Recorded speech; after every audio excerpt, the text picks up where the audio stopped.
morning, RCS families and staff. Today is Friday, June 12th, and it is the official last day of school. And oh, what a year it has been. There were moments I wasn't sure we were going to make it, but we did, and we should be proud because in order for us to make it through this challenge, we had to work together. I had to communicate and lead effectively. I tried. Teachers had to dig deep to figure out how to teach in this remote setting. Students had to be committed to doing their work, and parents had to be everything: parent, teacher, and worker. Our RCS community was tested, and on the whole, we should be proud of what we accomplished. I, for one, end this 2019-2020 school year with a deep sense of gratitude and a deeper understanding of what it means to be a community. But gratitude is not the only feeling I am left with. For me, there is a sense of resolve that over the summer, I will be working to make our school a safe place to return to. Our opening will look different. Our school rules for health and safety will look different. But behind it all will be a commitment to the physical health and safety of your children and our staff members. But my resolve doesn't end there. Because at Resurrection, we work to educate your child spiritually, academically, and socially. And let's be honest, your children are growing up in a time that is spiritually and socially challenging. We are all being challenged to be better people, and it cannot be ignored. But we are lucky because our faith can guide us. You know, years ago, I went to the Holocaust Museum in Washington, D.C. with my son, Ryan. His brothers and sisters were too young. They went with Mr. Webb to the Air and Space Museum. I remember walking through the Holocaust Museum, and what blew me away more than anything else was the planned hate, the planned annihilation of the Jewish people. Approximately 6 million Jews and some 5 million others targeted for racial, political, ideological, and behavioral reasons died in the Holocaust. Fast forward to my years teaching fifth graders and the lessons I developed to teach about Dr. Martin Luther King Jr. One particular lesson focused on a first-hand document I had found through my research on the suggestions and guidelines that Dr. King made for those who supported the Montgomery bus boycott. These guidelines were made after they had won the fight. They were suggestions on how to reboard the buses. The suggestions ranged in difficulty. Some seemed fairly simple, and I quote, "In sitting by a white or colored person, say 'may I' or 'pardon me' as you take a seat. This is a common courtesy." End quote. Good manners.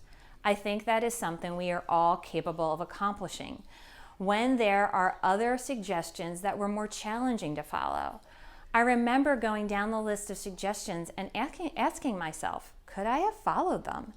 And even though some of them were hard, I felt I could find the strength to follow all of them, save one. And it is this suggestion I have never been able to forget because it made me realize how much MLK's followers endured in the quest for justice and equality. It made me realize just how much Martin Luther King asked of his followers. Here is the suggestion I don't think I could have followed.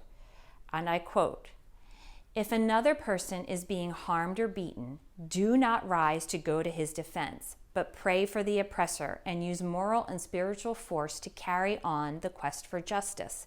End quote.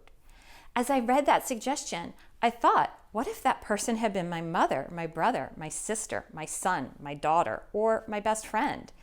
I don't think I could have had the strength to pray for the oppressor as Martin Luther King challenged his followers to do. I would have wanted to protect those people I loved. My need to protect would have won out, and I don't think I am alone. But what has never left me as an educator is the realization that Dr. Martin Luther King had a plan, and his plan was grounded in faith and love. At Resurrection Catholic, we are charged to teach the message of Jesus, to love all people, to treat others as we want to be treated.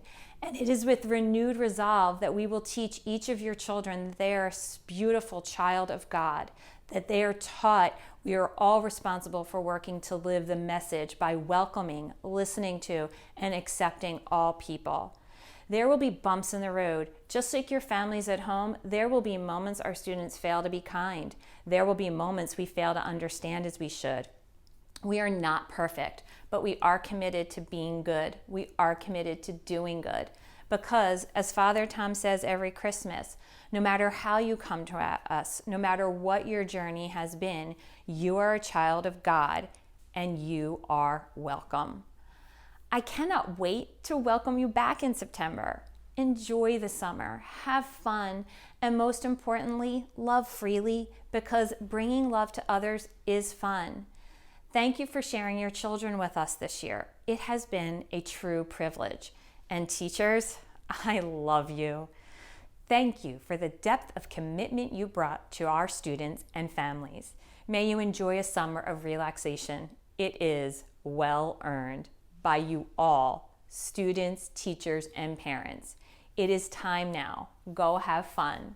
Well, after you view our Mass. Our closing Mass is beautiful, and it is led, as always, by some of our students. Have a great summer, RCS.